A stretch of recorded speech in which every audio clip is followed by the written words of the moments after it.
Hello दोस्तों, कैसे हैं आप सब? उम्मीद है सभी अच्छे होंगे। अमर हब आप सबका स्वागत करता है। जैसा कि आप लोग जानते हैं कि अमर हब टीम के द्वारा जब भी कुछ सूचना दी जाती है वो बेहद महत्वपूर्ण होती है और आपके लिए लाभदायक अवश्य होती है। आज ये वीडियो मुख्य सेविका पे केंद्रित रहेगा और मुख्य सेविका चूंकि महत्वपूर्ण एक भर्ती है यूपी ट्रिपल एससी की, तो इसमें करीब करीब 30,000 से ज्यादा अभ्यर्थियों ने पेपर दिया है 2 शिफ्टों में मिला करके। तो यहाँ पे सारी बातें आज की जाएंगी और जितने भी आपके मन में डाउट हैं सबको क्लियर किया जाएगा। उम्मीद यही है कि इस वीडियो के बाद से आपको कहीं भी किसी भी वीडियो को देखने की आवश्यकता नहीं पड़ेगी और न ही किसी इन्फॉर्मेशन को जानने की आवश्यकता पड़ेगी। तो उम्मीद करता हूं कि आप इस वीडियो को ज्यादा से ज्यादा शेयर करेंगे और इस चैनल को लाइक करेंगे, सब्सक्राइब करेंगे। और अगर आपके मन में इसके बाद भी कोई कमेंट, कोई अगर मान लीजिए आपके दिमाग में कोई क्वेश्चन बचता है तो उसको कमेंट बॉक्स के माध्यम से आप लोग पूछ सकते हैं। लेकिन जहां तक लग रहा है कि इस वीडियो के माध्यम से आपकी सारे डाउट क्लियर हो जाएंगे और आप लोगों के पास कोई भी ऐसी रिक्वायर्ड इन्फॉर्मेशन की आवश्यकता नहीं होगी। तो उम्मीद करता हूं कि आप लोग पूरा वीडियो ध्यान से सुनेंगे और चीजों को समझने की कोशिश करेंगे। सबसे पहले मैं बताना चाहता हूं कि मुख्य सेविका की भर्ती बहुत अच्छी पोस्ट मानी जाती है और ये 2800 ग्रेड पे की भर्ती है।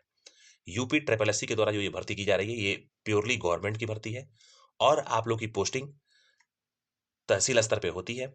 और जितनी भी सरकार की योजनाएं होती हैं, चाहे महिलाओं से संबंधित हो या बालकों से संबंधित हो, वो इन लोगों के द्वारा कार्यान्वित की जाती है। तो इसलिए ये भर्ती और ये पोस्ट बहुत ही महत्वपूर्ण यूपी ट्रिपल एससी में माना जाता है और उत्तर प्रदेश में माना जाता है। तो पहली बात तो ये मुख्य सेविका का जो पोस्ट है वो बहुत अच्छा पोस्ट है और ये महिलाओं के लिए सेफ है और महिलाओं के लिए इससे अच्छा पोस्ट नहीं हो सकता। इस लेवल की नौकरी यानी कि लेवल 5 यानी कि 2800 ग्रेड पे की जो नौकरी है ये, इससे अच्छी नौकरी इस लेवल की और दूसरी महिलाओं के लिए नहीं हो सकती।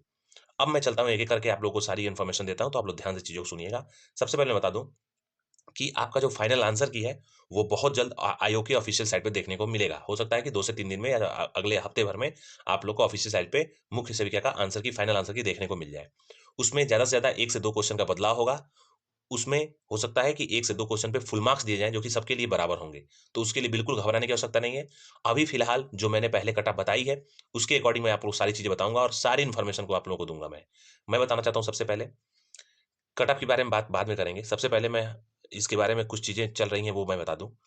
देखिए, आप लोगों के पास, आप लोगों इस फॉर्म को भरे हैं, सारे सर्टिफ़िकेट आप लोगों ने प्रिपेयर कर रखा है और मुझे जहाँ तक उम्मीद है कि आप लोग अपनी फाइनल डिग्री भी ले रखे होंगे।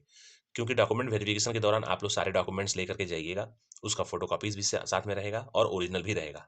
अगर आपका कोई एक मार्कशीट मिसिंग रहता है या फिर आपका फाइनल डिग्री नहीं होती है, प्रोविज़नल डिग्री होती है और अगर प्रोविज़नल डिग्री भी नहीं होती है, तो अगर आपका चयन होता है, तो आपका अंतिम परिणाम प्रोविज़नल रखा जाएगा, जिसमें आपको सारे बच्चों के बाद-बाद आपका 2 से 3 महीने लग जाएँगे आपके क्लियर होने में। तो इसलिए मैं आप लोगों से रिक्वेस्ट करना चाहता हूँ कि आप लोग सारे डॉक्यूमेंट को प्रिपेयर कर लीजिए। उम्मीद यही है कि आप लोग का जो डॉक्यूमेंट वेरिफिकेशन का प्रोसेस है, वो जनवरी महीने में शुरू होगा। मैं आप लोगों को बता दूँ, जो आपके डाउट आ रहे थे बार-बार, तो उन डाउट को एक-एक करके मैं क्लियर कर रहा हूँ। देखिए, सबसे पहले जिन्होंने ईडब्ल्यूएस कैटेगरी से फॉर्म अप्लाई किया है, फिर से एक बार ध्यान से सुन लीजिए। जिन्होंने मुख्य सेविका के लिए ईडब्ल्यूएस कैटेगरी से फॉर्म अप्लाई किया है, उनका सर्टिफिकेट यानी कि ईडब्ल्यूएस सर्टिफिकेट का एक प्रोसेस होता है बनवाने का। उसमें सबसे पहले आपका एक एफिडेविट लगता है, एफिडेविट बनाना पड़ता है वकील से। उसके साथ-साथ आपको फॉर्म भरने होते हैं, कुछ 3-4 फॉर्म होते हैं, वो भरने होते हैं। उसके बाद से उसको एंडोर्स कराना होता है, उसके बाद से आपके लेखपाल जो होते हैं, वो जाँच करके उस पे रिपोर्ट लगाते हैं और सारा डेटा वहाँ पे फीडिंग होती है, सबके पास सारा डेटा रहता है। उसके बाद लेखपाल महोदय के बाद जब लेखपाल अपने रिपोर्ट लगा देते हैं, उसके बाद से कानूनगो उस पे सिग्नेचर करते हैं और अंततः उसके बाद से तहसीलदार साहब के पास ये कॉपी जाती है और वो फाइनली इस पे सिग्नेचर करते हैं। उस कॉपी और प्लस आपके जितने रिक्वायर्ड डॉक्यूमेंट्स होते हैं, डोमिसाइल या फिर आपका इनकम सर्टिफिकेट, ये सारे सर्टिफिकेट, सारे डॉक्यूमेंट्स वहाँ पे अ, इनकी सारी फ़ोटोकॉपी और आपके सेल्फ अटेस्टेड जो कॉपीज़ होती हैं, ये सब वहाँ पे तहसील पे जमा होती है। एक डोज़ियर के रूप में वहाँ पे जमा रहती है और आप लोगों को एक सर्टिफिकेट के रूप में एक पन्ना मिल जाता है, जिसमें आपके फ़ोटो होता है और इश्यूइंग डेट रहता है और सारी चीज़ें रहती हैं वहाँ पे। तो अगर आप जेन्युइन कैंडिडेट हैं, तो निश्चित तौर पे ये सारे प्रोसेस आप लोगों ने फ़ॉलो किया होगा। इसके साथ-साथ मैं बताऊँ आप लोगों को, अगर आपने 1 अप्रैल 2022, फिर से ध्यान से सुनिए, अगर आपने 1 अप्रैल यानी कि 1/4/2022, 1 अप्रैल 2022 को या उसके बाद और 24 अगस्त 2022 यानी कि 24/8/2022 तक अगर आपने सर्टिफिकेट्स बनवाया है, ईडब्ल्यूएस सर्टिफिकेट, और सारे प्रोसेस को फॉलो करके बनवाया है, तो निश्चित तौर पे आप इसमें एलिजिबल हैं ईडब्ल्यूएस कैटेगरी में और अलाउड होंगे। इसके साथ-साथ अगर आपने 24/8/2022 के बाद बनवाया है, तो वो सर्टिफिकेट इसमें वैलिड नहीं होंगे, क्योंकि वो रजिस्ट्रेशन के अंतिम दिवस के बाद के सर्टिफिकेट कहे जाएंगे।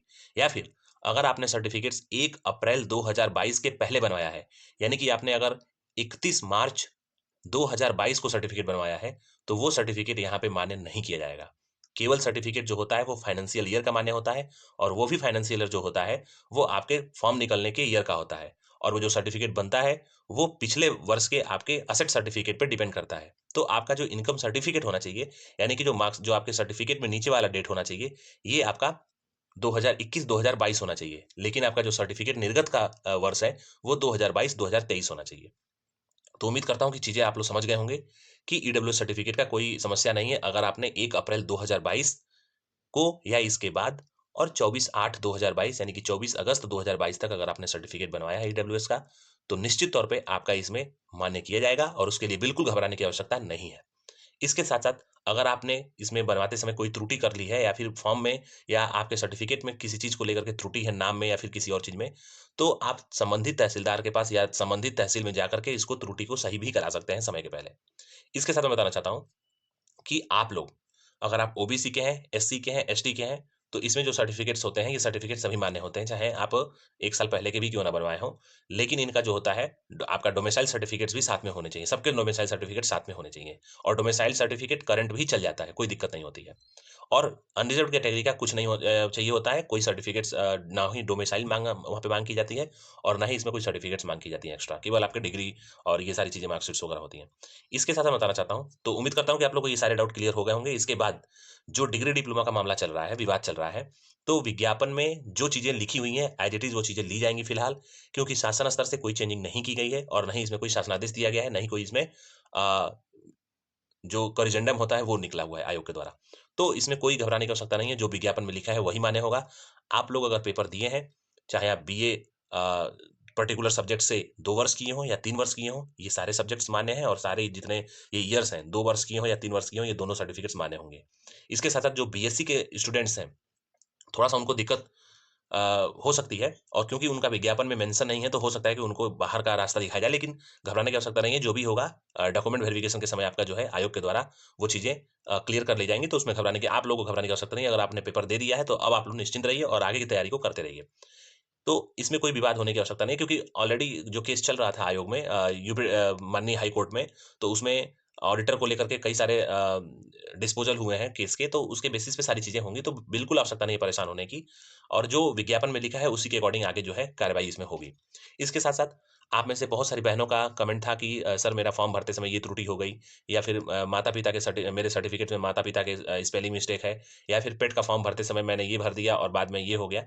तो इसकी भी आवश्यकता आपको घबराने की नहीं है, क्योंकि जो भी त्रुटियाँ हैं आपके फॉर्म भरते समय या फिर आपके सर्टिफिकेट्स में, उसके लिए डॉक्यूमेंट वेरिफिकेशन के समय एफिडेविट लगेगा, और आपका वो मान्य कर लिया जाएगा।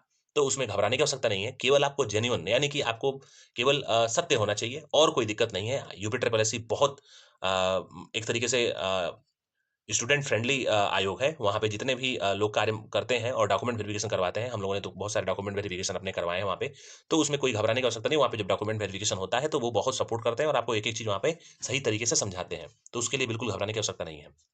इसके साथ मैं बताना चाहता हूँ कि जो आपका फाइनल आंसर की है, वो बहुत जल्द आयोग के ऑफिशियल साइट पे देखने को मिलेगी, और इसके साथ-साथ आयोग का मंशा है कि आपकी भर्ती को जल्दी पूर्ण कराया जाए।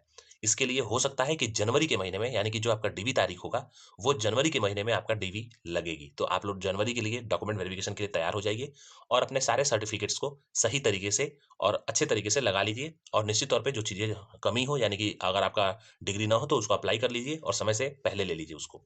इसके साथ-साथ जो आपका रिज़ल्ट है डॉक्यूमेंट वेरिफिकेशन के लिए, वो आपको नवंबर के लास्ट में, यानी कि इस महीने के अंतिम में या अगले महीने के फर्स्ट वीक में, यानी कि दिसंबर के फर्स्ट वीक में या नवंबर के लास्ट वीक में आपको देखने को मिल जाएगा डॉक्यूमेंट वेरिफिकेशन के लिए आपका रिज़ल्ट। तो उसके लिए बिल्कुल निश्चिंत रहिए। कट ऑफ की अगर बात करें, तो जो फाइनल सिलेक्शन होगा, मैं आपको बता दूँ कि फाइनल सिलेक्शन 54-55 के आसपास जनरल कैटेगरी का सिलेक्शन 100% हो जाएगा। इसके साथ-साथ जो डॉक्यूमेंट वेरिफिकेशन के लिए कट ऑफ जाने वाली है, वो जिस तरीके से आयोग की कार्यप्रणाली है और आयोग के पुराने रिजल्ट्स आए हैं, अगर आप उनको देखेंगे, तो एक ही कट ऑफ पे ओबीसी को, जनरल को, ईडब्ल्यूएस और एससी को नियमतः जो है पास कर दिया जाता है। यानी कि कट ऑफ एक कट ऑफ रख के और सबको पास कर दिया जाता है, उसमें जितने भी लोग आते हैं उनका डॉक्यूमेंट वेरिफिकेशन हो जाता है। तो आप में करीब-करीब 2000 से ज़्यादा पद है। तो डॉक्यूमेंट वेरिफिकेशन के लिए 1.25 लोगों को बुलाया जाएगा, इतने गुना लोगों को वहाँ पे कॉल किया जाएगा डॉक्यूमेंट वेरिफिकेशन के लिए। लेकिन ये संख्या बढ़ करके 3 गुना भी होने की संभावना है, क्योंकि जब ये कट ऑफ बनाई जाएगी सेम कट ऑफ, तो वहाँ पे बच्चों की संख्या बढ़ सकती है।